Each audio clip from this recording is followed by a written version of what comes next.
Hey everyone, John Monarch, CEO of ShipChain here, and in our last video we kind of discussed a general overview of what the platform was for, our philosophy on when it came to usability, and what it does really. So a lot of what we wanted to think about here was the perspective of I'm a shipping company or I'm a product owner and I don't know where things are. Now in 2020 it's possible to see end to end the phases of my pizza being made and delivered to my house, but I can't really see that on multi-million-dollar shipments of freight. And combining all of those different sources has always been the challenge. So let's say it's a single shipment that's multimodal. It goes from, let's say, China to the United States.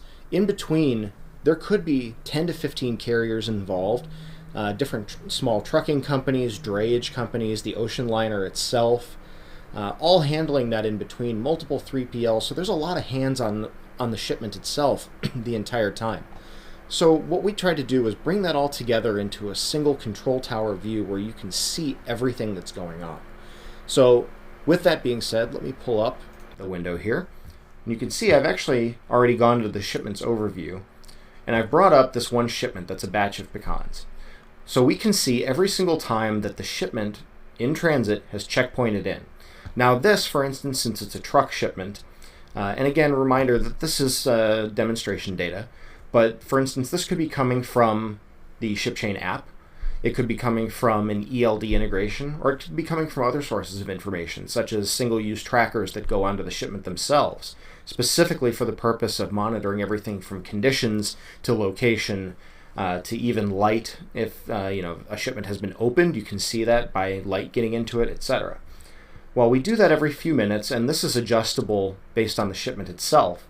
But the reason for that is multifold, actually. So one is that it provides a little bit extra security in transit. So let's say it's a very sensitive shipment. We don't necessarily want people knowing every second where it is and updating so that they can track that down. But two, it also gives us insight into where maybe it paused somewhere. Maybe there was a traffic jam here. Maybe in between these two things it didn't really move a lot. Along with that, it also helps provide a little bit of extra privacy for, say, owner-operators. Owner-operators are very concerned with the level of privacy that they get, and they did this not to feel like employees specifically. They run their own business, and they are their own business. So that way, we kind of have to balance all of the different pieces that are at work here, while the shipper or the person responsible in the supply chain can actually see where things are the entire time. So it was a bit of a dance when it came to privacy. So what we can do is we can actually see that the entire way. I can actually scroll back in time, but let's go into the details of this shipment. Now you can see this is an in-transit shipment. It's a road shipment. It's just assigned to the demo account here. Some basic information, where it's coming from, what the distance is, the ETA, all of the basic overview that you need to really know what's going on in a shipment. So gross weight in kilograms or pounds. And now all of this is adjustable because this could have something like carrier instructions. It could have specific asset numbers. It could have anything that is assigned to that shipment. Or if it was temperature sensitive, we'd see a temperature range chart specifically for this shipment to monitor whether or not there was a temperature excursion, and then the settings to alert someone who needs to know. So we scroll down a bit.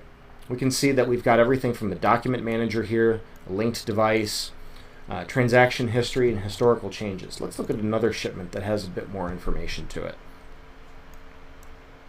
So we pull that over here, and we'll go to this 26 pallets of electronics from Florida. Bring that up. Now you can see the difference exactly. So we can see that the shipment was delayed. Do not expose to temperatures in excess of 110 degrees Fahrenheit. What's the forwarder reference, the pro number, the voyage number.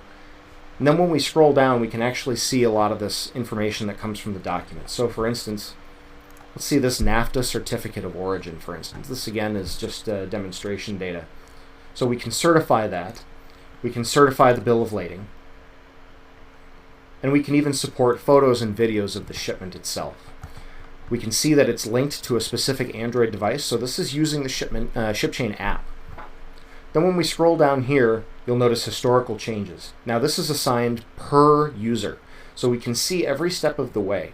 And notice that nothing can be edited or deleted, either documents, changes, etc. Of course, that's a security feature in and of itself.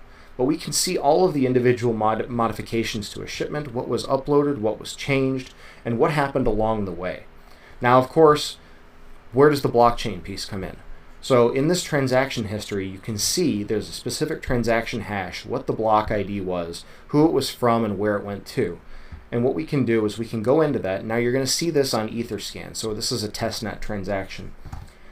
When we go down here, we can see that we set vault hash. And here's the only data that's actually posted on chain. It's a hash. So it's a one-way fingerprint. Similarly to where I can't recreate a human being from finding their fingerprint on a door, for instance, you can't recreate the document that was posted. So what we can do is from this, we can validate that the document is what it says it is, that nothing has changed in the process. So of course, this means that we see that the vault hash was set for a specific document, vault being our way of effectively communicating documents onto the blockchain, we call it, and certifying that. So now if anything changed, if there was an unauthorized or permissionless change that happened, you'd see a red X here, and that red X identifies that the hashes don't match up. So even if a small pixel changed in a photo, if a period or even a semicolon, anything like that changed in any of these documents, then it would notify the administrator that something happened here and we need to identify it and match it up with the specific historical change along with it. Now along with that, we can do shipment notes, see traffic estimated 20-minute delay. Drivers can leave notes. Supply chain managers, warehouse managers can leave notes on the shipment, and it'll identify that. So that's the basic overview of how shipments work in our system. And again, keeping in mind that user interface was a real big focus of ours. Having all of this in front of you at one place with the documents managed, so you're not digging around through file systems looking for associated bills of lading or anything along those lines, or Excel spreadsheets that might have that. Keeping it all condensed into one place was critical. Now, some of you will notice that it did go to Rinkeby in a testnet transaction. So what I'll do is in another video, we'll discuss the actual ShipChain sidechain. And then in our next video, I'll also discuss the mobile app. So what we'll do is we can go through the mobile app and how it relates back to this and how drivers and fleets can actually use that as their shipment management and for showing where they are, location tracking. And this is especially pertinent in areas that may not have electronic logging devices necessarily, but also to be able to provide that photographic proof or other information and being able to sign as the driver, for instance. Along with that, in future videos, we'll show location management, device management, and much more. So thanks for watching and looking forward to next time.